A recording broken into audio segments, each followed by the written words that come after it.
Clip number 884۔ اس clip میں آپ قرآن پاک کی سورہ حج کی آیت نمبر 23 سے 25 تک کی تلاوت، ترجمہ اور تفسیر قرآن صراط الجنان سماعت فرمائیں گے۔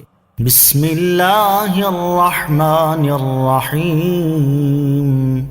ترجمہ، اللہ کے نام سے شروع جو نہایت مہربان رحمت والا ہے۔ ان اللہ يدخل الذین آمنوا وعملوا الصالحات جنات تجری من تحتها الانہار يحلون فيها من أساور من ذهب ولؤلؤا ولباسهم فيها حرير وهدوا إلى الطيب من القول وهدوا إلى صراط الحميد۔ ترجمہ، بے شک اللہ ایمان والوں کو اور نیک اعمال کرنے والوں کو ان باغوں میں داخل فرمائے گا جن کے نیچے نہریں جاری ہیں۔ انہیں ان باغوں میں سونے کے کنگن اور موتی پہنائے جائیں گے، اور جنتوں میں ان کا لباس ریشم ہوگا، اور انہیں پاکیزہ بات کی ہدایت دی گئی، اور انہیں تمام تعریفوں کے لائق اللہ کا راستہ دکھایا گیا۔ ان اللہ یدخل الذین آمنوا، بے شک اللہ ایمان والوں کو داخل فرمائے گا۔ اس سے پہلی آیت میں کفار کا عبرتناک انجام بیان کیا گیا، اور اب یہاں سے قیامت کے دن ایمان والوں اور نیک اعمال کرنے والوں پر ہونے والے انعامات بیان کیے جا رہے ہیں۔ چنانچہ ارشاد فرمایا کہ بے شک اللہ تعالیٰ ایمان والوں کو اور نیک اعمال کرنے والوں کو ان باغوں میں داخل فرمائے گا جن کے نیچے نہریں جاری ہیں۔ انہیں ان باغوں میں سونے کے کنگن اور ایسے موتی پہنائے جائیں گے جن کی چمک مشرق سے مغرب تک روشن کر ڈالے گی، اور جنتوں میں ان کا لباس ریشم ہوگا جسے پہننا دنیا میں مردوں پر حرام ہے۔ آیت میں بیان کی گئی جنتی نعمتوں سے متعلق 3 احادیث۔ اس آیت میں جنت کی جن نعمتوں کے بارے میں بیان ہوا ان سے متعلق 3 احادیث سماعت کیجیے۔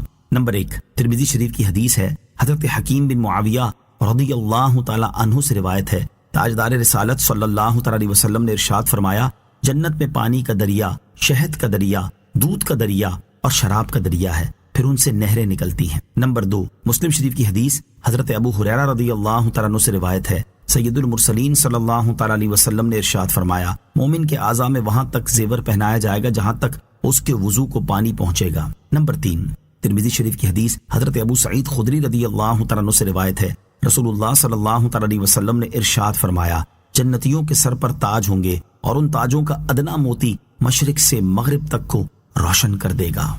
وَهُدُوا إِلَى الطَّيِّبِ مِنَ الْقَوْلِ، اور انہیں پاکیزہ بات کی ہدایت دی گئی۔ اس آیت میں پاکیزہ بات سے کلمہ توحید مراد ہے، اور بعض مفسرین کے نزدیک اس سے قرآن مجید مراد ہے، اور صراط حمید سے مراد اللہ تعالیٰ کا دین اسلام ہے۔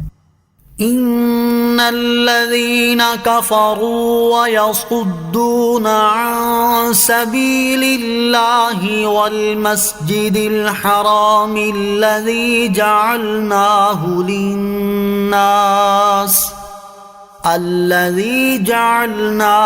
للناس سواء العاكف فيه والباد ومن يرد فيه بإلحاد بظلم نذقه من عذاب أليم۔ ترجمہ، بے شک جنہوں نے کفر کیا اور وہ اللہ کے راستے اور مسجد حرام سے روکتے ہیں جسے ہم نے لوگوں کے لیے بنایا ہے، جس میں وہاں کے رہنے والوں اور دور سے آنے والوں کا حق برابر ہے، اور جو اس میں ناحق کسی زیادتی کا ارادہ کرے گا تو ہم اسے دردناک عذاب چکھائیں گے۔ ان الذین کفروا، بے شک جنہوں نے کفر کیا۔ شان نزول، یہ آیت سفیان بن حرب وغیرہ کے بارے میں نازل ہوئی جنہوں نے سرکار دو عالم علیہ الصلوۃ والسلام کو مکہ مکرمہ میں داخل ہونے سے روکا تھا۔ اس پر ارشاد فرمایا کہ بے شک انہیں دردناک عذاب دیا جائے گا جنہوں نے کفر کیا اور وہ اللہ تعالیٰ کے دین اور اس کی اطاعت سے اور اس مسجد حرام میں داخل ہونے سے روکتے ہیں جسے ہم نے لوگوں کے لیے عبادت گاہ بنایا ہے، اور اس میں وہاں کے رہنے والوں اور دور سے آنے والوں کا حق برابر ہے۔ والمسجد الحرام، اور مسجد حرام، مفسرین فرماتے کہ اگر یہاں آیت میں مسجد حرام سے خاص کعبہ معظمہ مراد ہو، جیسا کہ امام شافعی رضی اللہ تعالیٰ عنہ کا بیان ہے، تو اس صورت میں آیت کے معنی یہ ہوں گے کہ مسجد حرام تمام لوگوں کا قبلہ ہے اور اس کی طرف منہ کرنے میں وہاں کے رہنے والے اور پردیسی سب برابر ہیں، سب کے لیے اس کی تعظیم و حرمت اور اس میں حج کے ارکان کی ادائیگی یکساں ہے، اور طواف و نماز کی فضیلت میں شہری اور پردیسی کے درمیان کوئی فرق نہیں۔ اور اگر اس آیت میں مسجد حرام سے مکہ مکرمہ یعنی پورا حرم مراد ہو جیسا کہ امام اعظم ابو حنیفہ رضی اللہ تعالیٰ عنہ کا فرمان ہے، تو اس صورت میں آیت کی معنی یہ ہوں گے کہ حرم شریف شہری اور پردیسی سب کے لیے برابر ہے، اس میں رہنے اور ٹھہرنے کا سب کو حق حاصل ہے، جبکہ کوئی کسی کو اس کے گھر سے نکالے نہیں۔ اسی لیے امام اعظم ابو حنیفہ رضی اللہ تعالیٰ عنہ مکہ مکرمہ کی زمینوں کو بیچنے اور ان کا کرایہ حاصل کرنے کو منع فرماتے ہیں، جیسا کہ حدیث شریف میں ہے، نبی کریم علیہ الصلوۃ والسلام نے ارشاد فرمایا، مکہ مکرمہ حرم ہے، اس کی زمینیں فروخت نہ کی جائیں۔ وَمَن يُرِدْ فِيهِ بِإِلْحَادٍ بِظُلْمٍ، اور جو اس میں ناحق کسی زیادتی کا ارادہ کرے۔ مسجد حرام میں ناحق زیادتی سے کیا مراد ہے؟ اس کے بارے میں مفسرین کے چند اقوال ہیں۔ نمبر 1، اس سے شرک و بت پرستی مراد ہے۔ نمبر 2، اس سے ہر ممنوع قول اور فعل مراد ہے، حتیٰ کہ خادم کو گالی دینا بھی اس میں داخل ہے۔ نمبر 3، اس سے حرم میں احرام کے بغیر داخل ہونا یا حرم کے ممنوعات کا ارتکاب کرنا جیسے شکار مارنا اور درخت کاٹنا وغیرہ مراد ہے۔